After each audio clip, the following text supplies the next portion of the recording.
Hello students, मैं Anuj sir my need education app के द्वारा मैं आपको क्लास 9 की साइंस का पहला चैप्टर मोशन, जैसे हिंदी में गति बोलते हैं, गति के बारे में हम समझाने जा रहे हैं।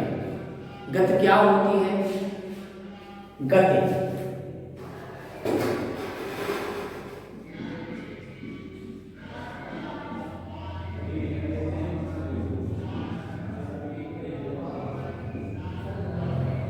मोशन, गति गति किसे कहते हैं?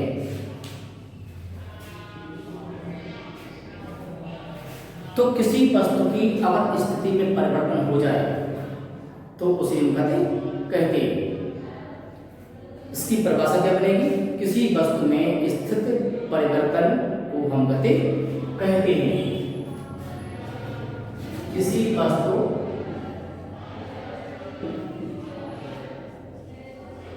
की स्थिति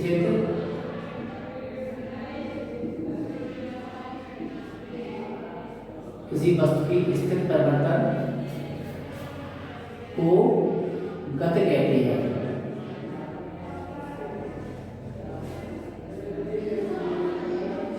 अब गति के प्रकार आते हैं।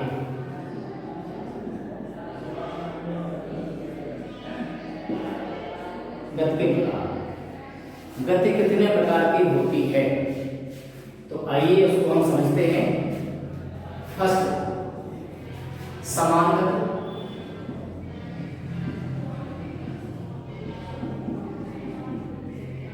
दूसरी, असमान गति।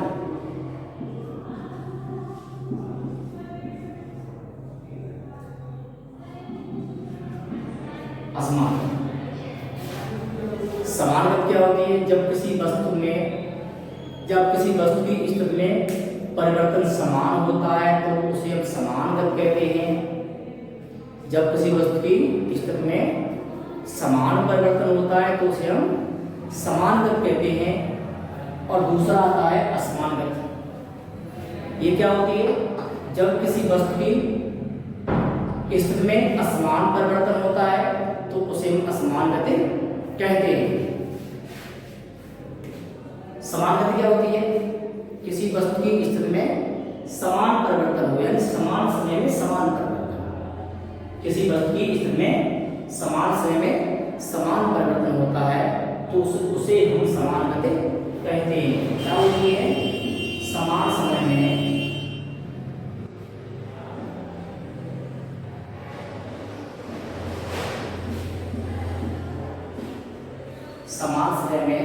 समान परिवर्तन।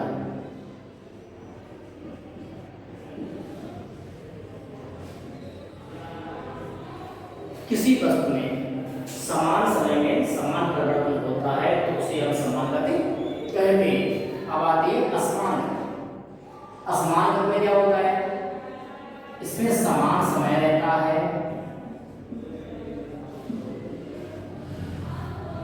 समान समय में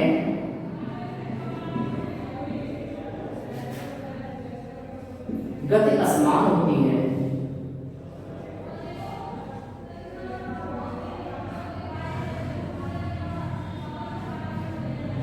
ठीक है, इसमें जब समान समय में असमान परिवर्तन होता है तो उसे हम असमान गति कहते हैं। अब कुछ गति और प्रकार की होती हैं, उनको समझते हैं। जैसे फर्स्ट, वृत्तीय गति।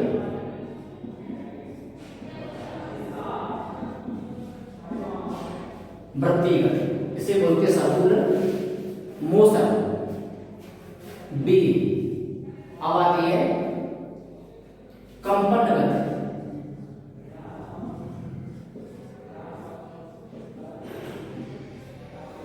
इसे बोलते हैं वाइब्रेशनल मोशन। सी आती है दोलन गति। इसे बोलते हैं ऑसिलेशन या ऑसिलेटरी मोशन। डी, चौथी आती है घूर्णन गति।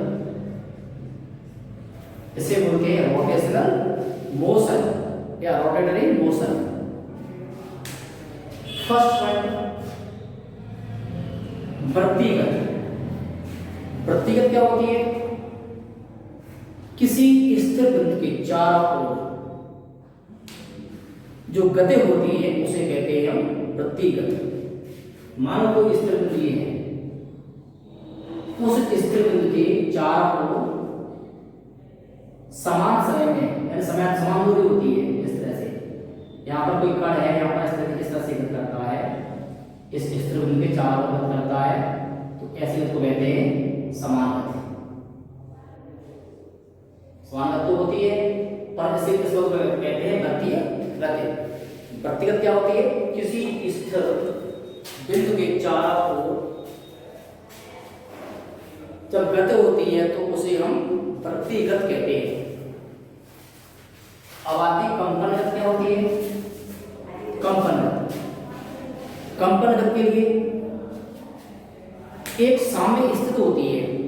अब साम्य स्थिति होती क्या है?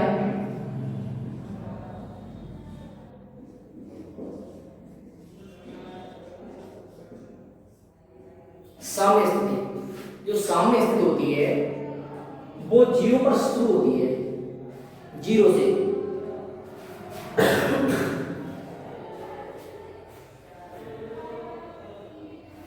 जब कोई वस्तु अपने साम्य स्थिति की जब दोनों ओर गति करती है, इस गति में अगर उसका आयाम न्यूनतम हो तो उसे हम कहते हैं कंपन गति। जब कोई वस्तु अपने साम्य स्थिति के दोनों ओर इस प्रकार गति करती है कि उसका विस्थापन न्यूनतम हो, उसका विस्थापन कैसा हो? न्यूनतम, तो उसे कहते हैं कंपन गति। इसमें विस्थापन न्यूनतम रहता है।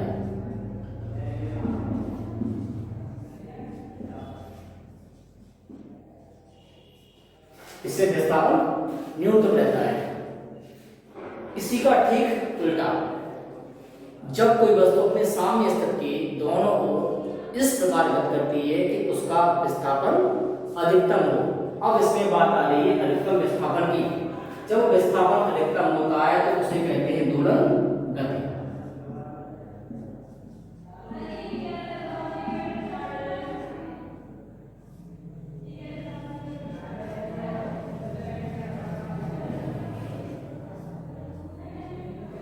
ठीक है। कंपन गति क्या होती है? जब कोई वस्तु साम्य स्थिति के दोनों ओर इस प्रकार गति करती है कि उसका विस्थापन न्यूनतम रहे, तो ऐसी गति को हम कंपन गति कहते हैं। और जब कोई वस्तु अपने साम्य स्थिति के दोनों ओर इस प्रकार गति करती है कि उसका विस्थापन अधिकतम रहे, तो इस गति को कहते हैं हम दोलन गति। अब आती घूर्णन गति। ये क्या होती है? इसमें कोई वस्तु है, मान लीजिए कोई अक्ष, जैसे पंखा है, पंखा अपने अक्ष के चारों ओर गति करता है, तो इसको क्या कहेंगे? इसको कहेंगे घूर्णन गति। इसकी परिभाषा क्या बनेगी? जब कोई वस्तु अपनी स्थिर अक्ष की या अपनी अक्ष की परतः अपनी अक्ष की परतः या चारों ओर अक्ष की परतः गति करती है तो उसे हम घूर्णन गति कहते हैं। इसकी परिभाषा दोबारा से देखेंगे। जब कोई वस्तु अपनी अक्ष की परतः गति करती है तो इस गति को हम घूर्णन गति कहते हैं। एक बार फिर से इसको समझेंगे। गति होती क्या है? किसी वस्तु में स्थिति परिवर्तन हो, या हम कह सकते हैं किसी वस्तु में स्थिति परिवर्तन को हम गति कहते हैं। गति दो प्रकार की होती है। कौन कौन सी होती है? पहली समान गति, दूसरी असमान गति। समान गति क्या होती है? समान गति समान समय में समान परिवर्तन होता है तो उसे कहेंगे समान गति। अब असमान गति क्या होती है? समान समय में असमान असमान परिवर्तन होता है, असमान स्थिर परिवर्तन कहेंगे, यहाँ पर जोड़ देंगे स्थिर, यहाँ जोड़ देंगे स्थिर।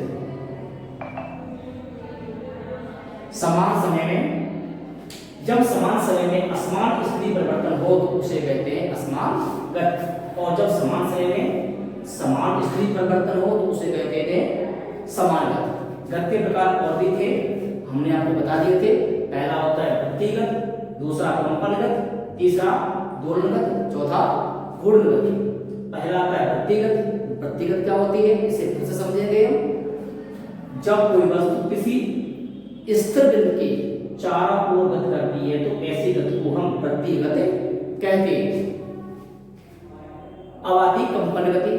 कंपन गति क्या होती है, जब कोई वस्तु अपने सामने स्थित के दोनों ओर, जब कोई वस्तु अपने सामने स्थित के दोनों ओर इस प्रकार गति करती है कि उसके द्वारा प्राप्त विस्थापन न्यूनतम हो, तो ऐसी गति को कहते हैं कंपन गति।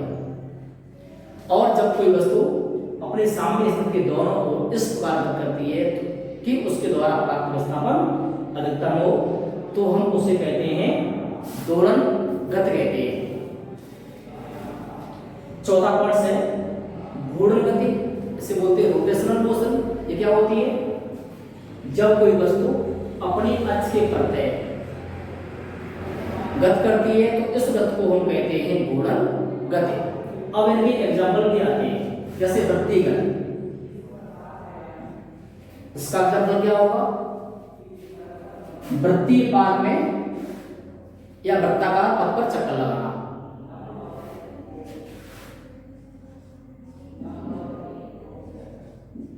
वृत्ताकार पथ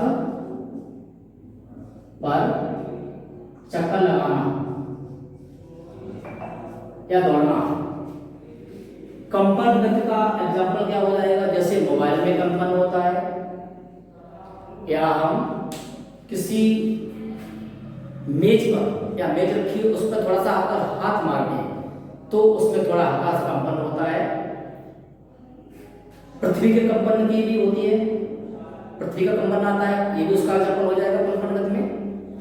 यानी कंपन का मतलब होता है थरथराना, वाइब्रेशन। मोबाइल में वाइब्रेशन होता है। अब बात आती है दोलन गति। दोलन गति किसमें होती है, जैसे झूले की गति, झूले पर झूलती हुई लड़की, ये अपने सामने स्थित के दोनों ओर गति करती है। अब घूर्णन गति, इसका एग्जाम्पल क्या हो जाएगा, जैसे पंखा, वह अपनी अक्ष की प्रत्यय चारों ओर गति करता रहता है। इसका दूसरा एग्जाम्पल हो जाएगा लट्टू। जैसे हम लट्टू को जमीन पर घुमाते हैं तो वो लट्टू उस कील के प्रत्यय घूमता है, चारों ओर घूमता है, फिर नोक पर घूमता है, नोक उसकी अक्ष बन जाती है, उसके चारों ओर वो चक्कर लगाता है, तो उसे कहते हैं हम घूर्णन गति। तो इसके एग्जाम्पल दो आ गए हैं, पहला पंखा, दूसरा आता है घूमता हुआ लट्टू। हम आशा करते हैं ये वीडियो आपको पसंद आया होगा। ऐसी अगली वीडियो के लिए, हमारे अगले वीडियो के लिए आप इंतजार कीजिए, और इसकी और वीडियो के लिए माय रीड एजुकेशन ऐप के माध्यम से या टेलीग्राम के माध्यम से आपको सारी वीडियो प्राप्त हो जाएगी, और आप यूट्यूब के माध्यम से भी ये सारी वीडियो देख सकते हैं। इस वीडियो को ज़्यादा से ज़्यादा बच्चों को शेयर करें, जिससे बच्चों को जानकारी हो जाए कि हाँ, एक my read education academy start हो गई है। उसके थ्रू आपको 100% श्योर शिक्षा प्राप्त की जाती है। हम गारंटी करते हैं, अगर आप इस ऐप से जुड़े रहेंगे तो आपको 95+ मार्क हम आपको दिलाएंगे, ये हमारा वादा है। धन्यवाद।